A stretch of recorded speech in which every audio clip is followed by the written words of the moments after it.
Hello மக்களே! குட்டியா ஒரு மினி விளாக் பார்க்கலாமா? இன்னைக்கு காலையிலேயே என்னோட ஃபேவரைட் இட்லி சாப்பிட்டுட்டு, அதுக்கப்புறம் இந்த செப்டம்பர் மந்த்துக்கு தேவையான கிராசரிலாம் டைரியில நோட் பண்ணி வச்சுட்டேன். அப்புறம் எங்க ஹஸ்பண்ட் வந்து ரீசென்ட்டா கோயம்புத்தூர் போயிருந்தாங்க ஒரு வேலை விஷயமா.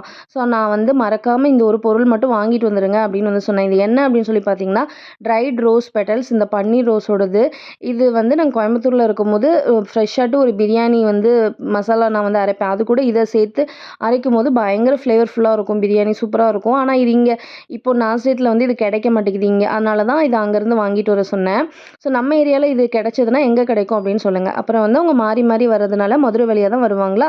ஸோ கண்டிப்பா எனக்கு பூ வாங்கிட்டு வந்துருங்க அப்படின்னு சொல்லிட்டேன். எங்க ஹஸ்பண்ட் வீட்டுக்கு வரதுக்கு நைட் ஒரு 1:15 கிட்ட ஆயிடுச்சு. அதனால நான் என்ன பூ வாங்கிட்டு வந்திருக்காங்கன்னு பார்க்காமலே ஃப்ரிட்ஜில வச்சுட்டேன். ஸோ காலையில இத ஓப்பன் பண்ணி பார்த்தா, எனக்கு எங்க அப்பா ஞாபகம் வந்துருச்சு. எங்க அப்பா வந்து இப்போ இல்ல. எங்க அப்பா வந்து பஸ் கண்டக்டரா அவர் வந்து மதுரை வண்டி தான் வந்து அடிச்சாரு. சரியா? அப்போ எங்க அப்பா வேலைக்கு போயிட்டு வரும்போது, எங்க அப்பா பூ வாங்காம ஒரு நாள் கூட வேலையிலேருந்து வந்ததே கிடையாது. அப்போ வந்து நம்ம தாமரைப்பூ இலையில பூ வச்சு குடுப்பாங்க. அதில கனகாமரம், முல்லைப்பூ, மல்லிப்பூ எல்லா பூவும் கட்டி அழகா வாங்கிட்டு வருவாங்க. நானும் எங்க அக்காவும் டெய்லியும் ஸ்கூலுக்கு பூ வச்சுட்டு போவோம். எல்லாரும் கேட்பாங்க, "உங்களுக்கு மட்டும் எப்படி டெய்லி பூ கிடைக்குது?" அப்படின்னு சொல்லிட்டு.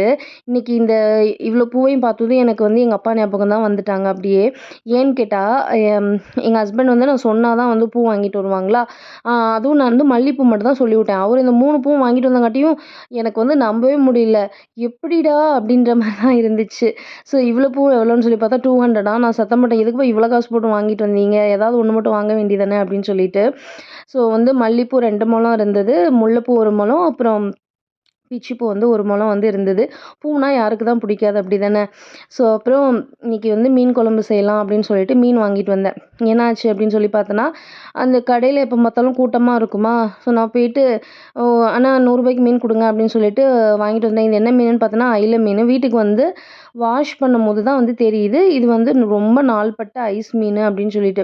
அது எப்படின்னா, அந்த கண்ணு சைடு இருக்குல்ல, அத அப்படியே நம்ம தூக்கி பார்த்தோம்னா, அது அப்படியே ரெட் கலர்ல இருக்கணும். இது வந்து அப்படியே நாளான மீன். அப்படியே மஞ்ச கலர்ல இருக்குது. எத்தன நாள் ஃப்ரிட்ஜ்ல இருந்துச்சோ தெரியல. சரி இன்னைக்கு இத வச்சுட்டு மீன் குழம்பு, அதுக்கப்புறம் வந்து ஃபிஷ் ஃப்ரை வந்து பண்ணியாச்சு. அதுக்கப்புறம் உங்களுக்கு இந்த மீன் குழம்போட ரெசிபி வேணும்னா சொல்லுங்க. நான் வந்து நாளைக்கு இது வீடியோ ஷூட் பண்ணி வச்சிருக்கேன். நாளைக்கு அப்லோட் பண்றேன். ஸோ அவ்வளோதான் விளாக் முடிஞ்சுது.